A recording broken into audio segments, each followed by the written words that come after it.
Hey friends, welcome to Homegrown Florida. I'm Katrina, and today we're going to have a little bit of an inside day getting some seeds started, because even though it looks pretty bright out there, it has been raining for 5 straight days. But I am so excited. It is time to start our tomato seeds. If you're in North Florida, you could have definitely started them maybe a week or so ago. Central Florida, you can wait until August, and then South Florida, you guys might want to wait till September, because you need a little bit of break in the evening temperatures, and we're not going to be there for a while. And that's, when I say that, I mean a break in the temperatures when they go out for transplant. So you're always trying to gauge when to start seeds based on when those plants are going to go out into the garden and what those temperatures are going to be, especially the nighttime temperatures. So today I'm going to do a few things. I'm going to share with you a really exciting thing that I am doing with my tomatoes this year.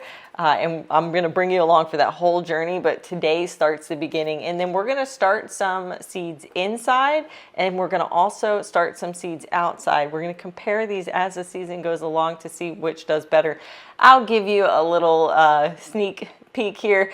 I know that these are going to do better, because this is how I always grow them during the fall season. And I'll tell you why that is today as we go through the process of planting out all these seeds. So before we jump into planting them and showing you how to start your seeds, I wanted to show you this fun little experiment I'm going to be doing. I am doing a complete dwarf garden. And I have a couple micro dwarfs in here, but mainly they're just like typical dwarf plants. I believe that all of them are determinants. Don't hold me to that, but I was kind of going for more of a determinant dwarf garden. I wanted to see how these guys really stack up. We have a shorter growing season when it comes time for fall, at least in my area. If you're in South Florida, not so much. If you're in, north of here, yeah, you're going to be in the same boat as me, right? Like if you get a winter, you have a date that you're trying to hit. That is your first predicted frost date. And for me, that first predicted frost date, I think it usually says it's like early December, but I've lived here 5 years and I haven't had one before Christmas in those all 5 years. So I kind of know that my first predicted frost date is going to be Christmas. But that's going to be different for you depending on your area. So you got to count backwards. And I have always found that determinants usually do best this time of year, because we want to try to get all the harvest before we get a frost. And that's how they actually work. They grow a bunch of flowers and a bunch of branching and a bunch of tomatoes all at once. And then you can harvest them. And even if they are still green, you can harvest them and let them ripen inside when it's too cold outside. Now, indeterminates are a little bit different. They want to grow for longer periods of time, giving you fruit every here and there. Great for spring and summer. Not always so great for fall season. So I wanted to go with determinants, but I also wanted to add in a little spin here and use dwarf tomatoes. I don't want to really be messing with trellising, and if for some reason I do get an early frost, determinants are a lot easier to cover than indeterminates. Indeterminates get very, very tall, and they're very hard to protect. Well, as determinants dwarf, which means smaller tomatoes, these are going to be easier to protect. So I went on to Tomato Fest and I got like their dwarf bundles. I found all of their, I guess they did a bunch of tests on dwarf tomatoes, and these were their favorites. Now, it didn't say that these would do well in my climate, but I'm hoping that since we're doing it in fall, it's a little bit more nice of temperatures, and I don't know. We also get hurricanes. Who knows? Who knows how this is going to turn out, right? All right, so we're going to start out with one right here. It's called the Dwarf Pink Passion. I'm excited about that one. Obviously, pink tomato. There's amber colored. This one is, I believe, a yellow tomato. Silvery Fir Tree. Very, very cool looking tomato, and it kind of reminds me of Christmas. Silvery Fir Tree reminds me of when my last frost date is, or my first frost date is. And then there's Tiny Tim. I have grown this one before. I didn't find it to be super interesting or super productive, but it came in the pack. I'm going to give it a second shot. Sometimes you try a tomato and it doesn't work out, and then you try it again and it does. So maybe it was just a bad year. This one I'm so stoked to grow. It's called Fred's Tie-Dye. You can imagine what this tomato looks like. It's got tie-dyed colors. And then there's the new Big Dwarf. And then there's the Dwarf Audrey's Love. And then Dwarf Purple Heart. We're going to give Donna's purple tomato a run for her money and see if this one does well for me. And then Sweet Scarlet Dwarf. Just a cute name. I think this is supposed to be like Serendipity, but a play on the spelling because it's spelled a little bit different. Serendipity dwarf. Dwarf Hannah's Prize. Tasmanian chocolate dwarf, which I am so stoked about. A chocolate tomato would be the coolest tomato to grow. There's Early Wonder, and then Black Seaman. So these are all of the dwarfs that I'm growing, and I'm super stoked. I am growing quite a few of them. I really only like to grow one bed of tomatoes during fall, so that way if I have to protect it, I can, put just one frost cover over one bed, and the rest of my garden is usually built in a way that it's just like cold weather plants that can handle it. But this is going to be like 20-something tomatoes that I'm growing, including these guys. I'm actually going to do a little experiment with some paste tomatoes. So I'm going to grow some Romas. I've grown them in the past. They've done okay. Last spring, this last one that passed, I did a San Marzano that did tremendous. And by the way, guys, I know a lot of you said that they were indeterminates, but I don't know if MI Gardener has something weird with theirs. Theirs says it's a semi-determinate. Maybe it's like a special one. It grew like a determinate. That's the weird thing. Maybe, I don't know. But he has it listed as that. Then this one was recommended by Jera's Garden. It is the 10 Fingers of Naples. So I actually bought them from her seed collection, and I'm really excited about these. I've heard a lot of people say that these work out really good.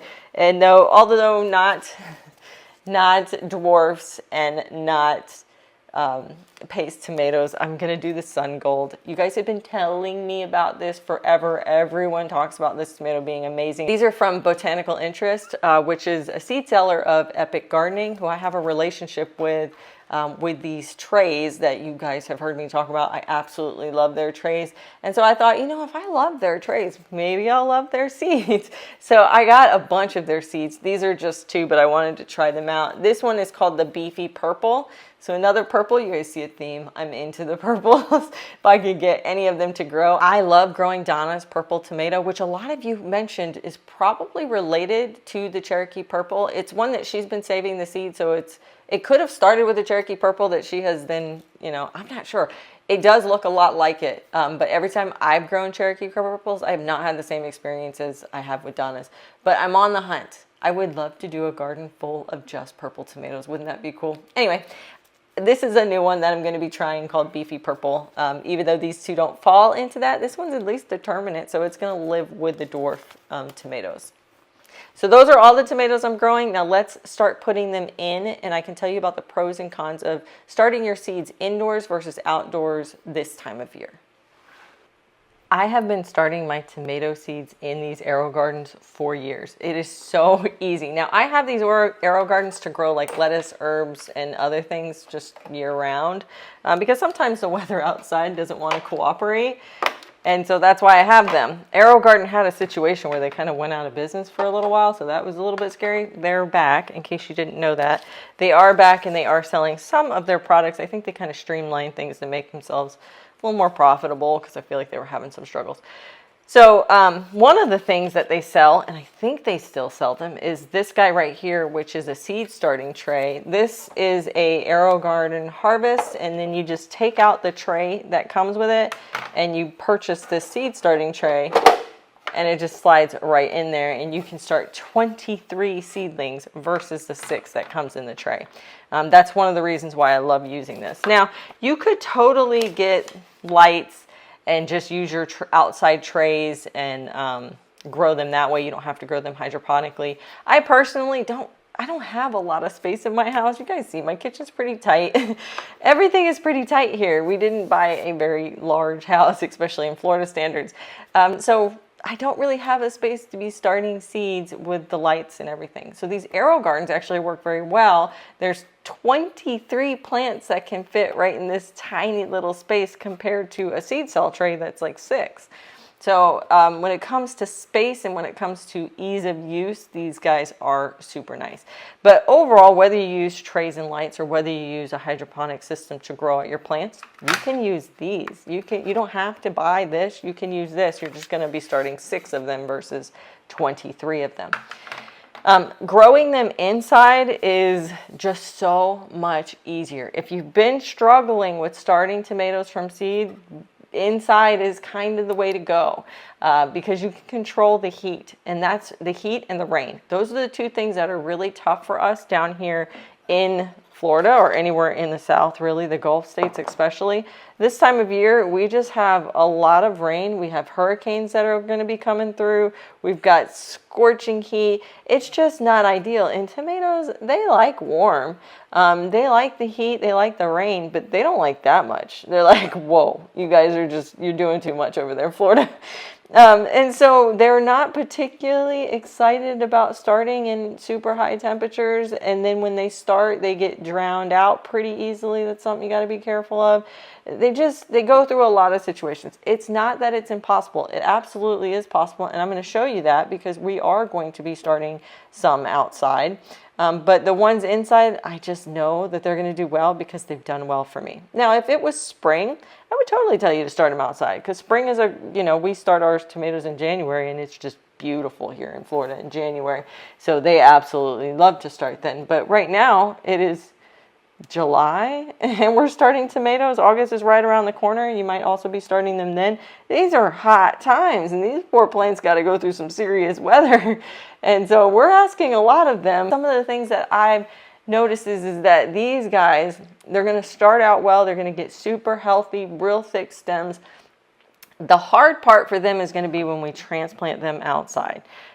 They are going to struggle when we transplant them outside, but there is a process that I go through. I have a video on that. I'll put that down in the description of how to transplant them from a hydroponic system outside. Now, if you're using lights and trays, it's a little bit simpler.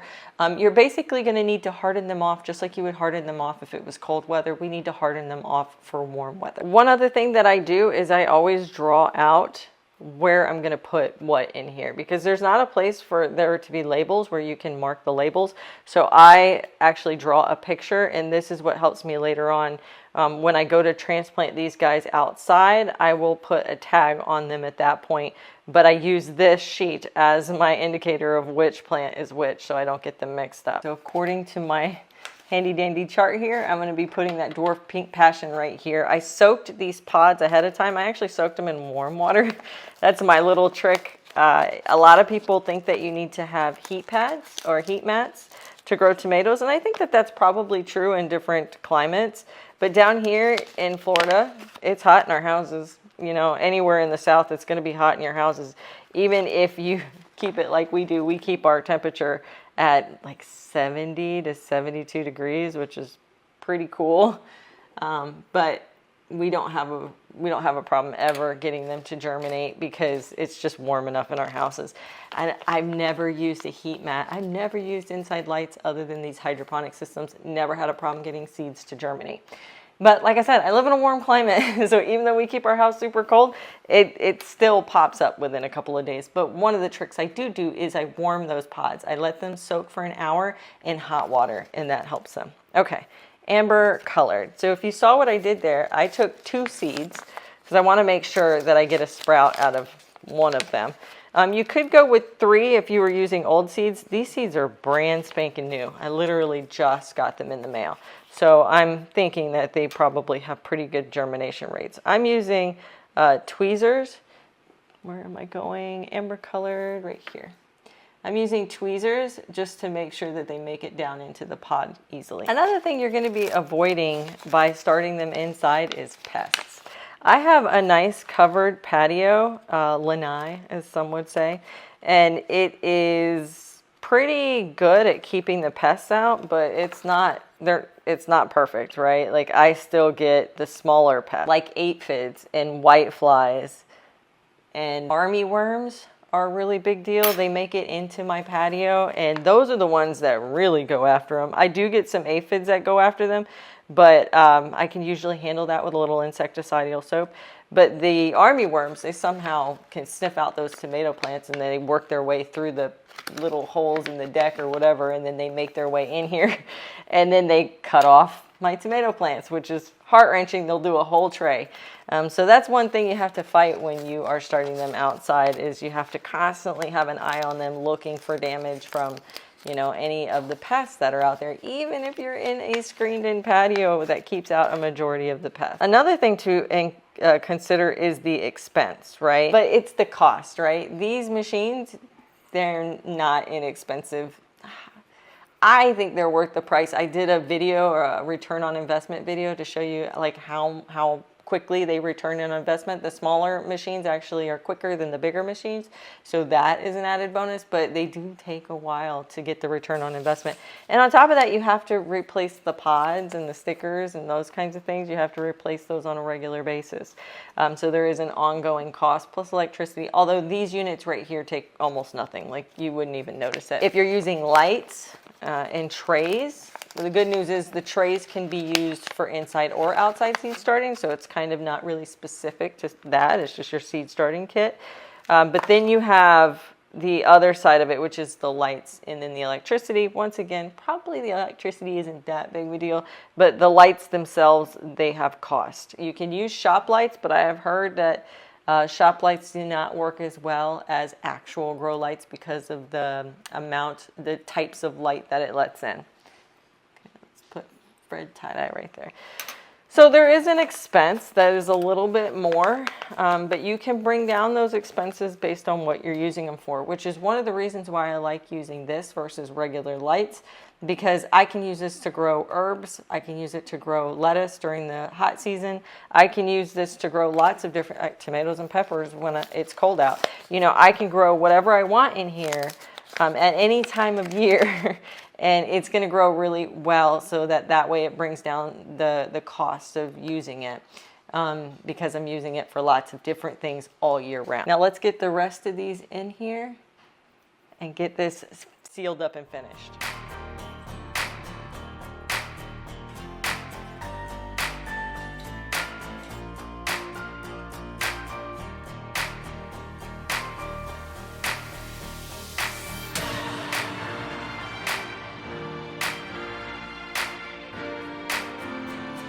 Now all we have to do is add our nutrients and some water, and we are good to go. Now, some folks like to wait to add the nutrients until after they sprout. I haven't really noticed a difference, but I know that that is the recommended thing to do. So I will measure out my nutrients. I'm going to add them to some water, and then we're going to pour this water. I'm going to lift this tray up because there's no way I'm going to fit it in that little hole. And we're just going to fill this machine all the way up.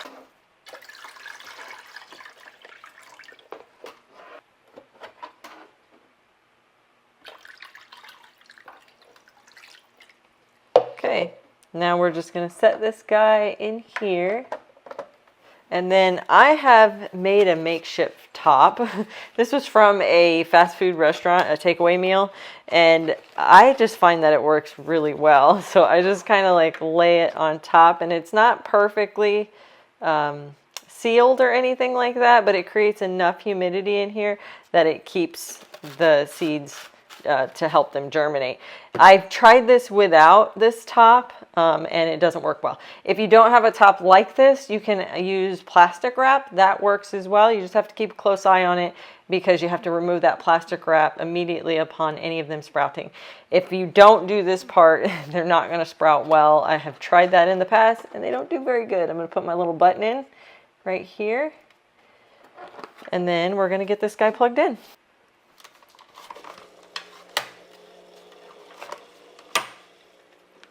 If you want to learn more about growing tomatoes here in Florida, make sure to check out my book, Homegrown Florida Gardening Guide. You can find it on my website, homegrownfloridagarden.com. It has 30 chapters, a vegetable for each chapter, and you're not going to want to miss the tomato chapter. It has everything from my favorite varieties to how I plant them, to spacing, to container gardening, pest, disease management, trellising. Guys, you're going to want to get this book. Check it out on my website today. The next ones we're going to work on are the outdoor trays. So I put some seed starting mix. This is Pro Mix, the yellow bag, which is, I believe, the garden soil, not necessarily the potting soil. I know I should be using the potting soil, but they only sell this variety, and it does well for potting as well. You just have to add a little bit more nutrients, but it's really, really good for seed starting. So it's nice to have a soil that I can use for either seed starting or for soil for my potting mixes. So I have some of my little sticks. I have questions about these sometimes. I do use popsicle sticks, like craft sticks, to mark my plants, but I use a very specific marker. I'll put this down in the description, but it's called the Artline Garden Marker. It can show you, like I use two sides, so like we're going to use this one today, but this is one I used in the past. You can still see Imperial. You can still see 921. I started these last year, and they grew all through the season with the plant, and you can still read it. So it's definitely the marker. It's not necessarily the sticks, because I use all different kinds of sticks, but the marker holds so much so. So we're going to put Romas in here. I want to mark that. We're going to put San Marzano right here. And this whole tray is going to be the 10 fingers. I have a lot of hope for that. I'm listening to Jira. She recommends them, and lots of people do. So hopefully they do well. I have a lot of hope. So 10 fingers. They're called 10 Fingers of Naples. They look like a really cute paste tomato too. They're very long. I'm looking forward to that. All right, the next thing that we need to do whenever you are starting seeds in tray is we need to moisten the soil. This soil, when you buy it, is dried out. It's to make it easier to carry and all those things, easier to transport, less heavy, blah, blah, blah. So we have to get it wet. It's very, very dry right now. So you can see how it's like beating up on the top. That's how dry it is. Let me scoop that away because we need a little bit of soil later on, possibly. So the best way to do this is to do it in the bucket. Like when you take your soil out, put it in like a 5-gallon bucket or put it in whatever you have, a tote, and get it moist there and let it sit for like a day and then come back the next day and use it. But I was impatient and also forgot that I was doing this today. So I just put dry soil in here, and then we're going to moisten it. And then the best thing to do would be to let it sit for an hour and let the water really like suck up in there. But we don't have time for that. So I'm going to show you how I do it. These are not super tiny seeds. They are small seeds, but they're not like ridiculously small. So I'm not super worried about the soil washing them away or the water washing them away. Now, while that's soaking in, I'm going to make my little indents. And I'm just kind of going down maybe between 1/4 and 1/2 of an inch. Not much. Tomato seedlings don't need to go down really far. And we're going to pot these up anyway. They're going to go into bigger pots later on in the season. So I can bury them deeper later. It's not a huge deal. All right, so let's start over here. We're going to start with the Roma. Now, I would recommend if you are growing a perfect amount, like say you want 6 plants and you're putting down 6 seeds, double your seeds, maybe even triple them. What I like to do personally is I like to plant 2 to 3 times as many seeds as I need when it comes to fall plants, because you just have so many things that could go wrong. A hurricane, you know, pests are really big in the garden right now. The heat, there's a lot of things. So I almost always plant 3 times as much, and I don't do 3 in each pod, hoping that I end up with 3 plants. I do like 6. Like if I want 2 plants, I'm going to do 6 cells, because I feel like if they're in the same section, they're probably going to have the same issue, right? If a pest comes along and it hits this cell, you know, it's going to probably kill both of them in that cell. So I usually end up spacing my plants out into different cells. So I'm just going to put 1 seed in each little spot. But you, like I said, if you don't have the space like I do to be starting a bunch of plants like this, you can just put 3 in 1 cell. And I'm just going to make sure they're down there. And then this is how much I cover them. Like, guys, tiny, tiny bits. I just kind of scoot the soil over so you can't see it anymore. But I'm not like packing it down or doing anything crazy. So that's our Romas. Let's do our famous semi-determinate San Marzanos, which I don't know. What do you think that's about? Do you think like they have some sort of special San Marzano? Because everyone keeps telling me that the San Marzanos are supposed to be indeterminates, but mine grew like a determinate. Maybe it's some sort of special type that they have. I don't know. So we're just going to put our 3 seeds there and then just cover them up ever so gently. Just like so. And now we've got a whole tray for our Naples. I'm holding out a lot of hope for these 10-finger Naples. I'm so excited for them. I hope they work out. I have struggled to find a paste tomato that works really well down here. The San Marzanos did pretty well for me last season. I enjoyed them, but I want a lot more. I always want more. I want more sauce. We go through spaghetti sauce like crazy here. Now let's talk about some of the pros and cons of starting them in trays. You know, we talked earlier that sometimes, you know, the indoor setups can cost a lot more money, right? So these little trays right here, you can get a pack of these, and I feel like they're pretty inexpensive. They're probably a little expensive if you're used to just buying cheap trays, but the cool thing about these guys is you have them forever. The plastic is not like a plastic that like even bends. I mean, it doesn't move at all. It's super, super hard. I've used them for 2 years now. There's been no degrading of these trays. They're amazing. And I feel like the plants grow better because of the air slits that are in there. Anyway, these are Epic gardening trays, and so they are going to cost a little bit more than just the cheap plastic trays that you buy, but compared to one of these units and always having to buy the pods and stuff like that, it is a lot less expensive to get the trays than it is to do a whole machine with the pods. So expense-wise, these are cheaper. And when you use these across all of your seed starting, like, yeah, way cheaper. Then you have, you're not going to have issues with transplanting. Like these guys are going to go through a situation of having to deal with transplanting and hardening off with the heat. These guys are not. They start out there. They're going to be happy out there. They're just going to stay out there. They're never going to get worried about the heat. You'll be shocked at how much sun these guys can take compared to a plant that you're trying to move out from inside. Now that's kind of where the pros end. And while they're very, very good pros, there's a lot of cons. So we talked about the pests, but now we got to talk about once these guys sprout, they're going to be immediately dealing with disease, right? And it's probably the worst time for them to deal with disease because it's going to be during hurricane season, our most active part of hurricane season. There's just a lot of rain, and they happen in these huge like deluges of rain, right? It's not like during the summer where we have like a 4 o'clock afternoon. Nope, they're going to be dealing with the ones where we have like crazy 12, 18 inches of rain in one storm situation. And then, they get drowned and then you got to go save them. It's a hassle, right? A lot of the times what I like to do with these guys is I will put them out in my lanai, but right on the edge so that they're covered. But they're kind of facing southward so that way they get all of the sun that they need, but they're still kind of covered so that the rain isn't like straight drowning them. The other problem you're going to have with these guys is germination rates. So there's a trick to that too. When the temperature outside is in the 90s, these guys are going to have a really hard time germinating. So a couple of things you could do is put them in complete shade until they germinate.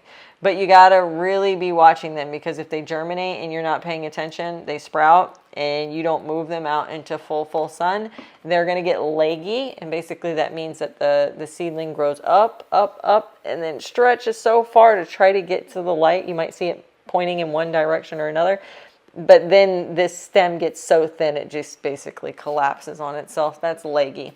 And it's because they're reaching towards the sun. When you keep them in shade to germinate, when they sprout, you have to immediately get them to somewhere where they can at least have half a day of direct sunlight. Now, another way that you could do this is that you could actually let them sprout inside, which is what I'm going to do. I'm going to let them sprout in here. But I'm going to watch them. I'm going to look at them every single day. And the minute I see 50% of them coming out, or even just one of the trays coming out, I will take these out and move them right outside.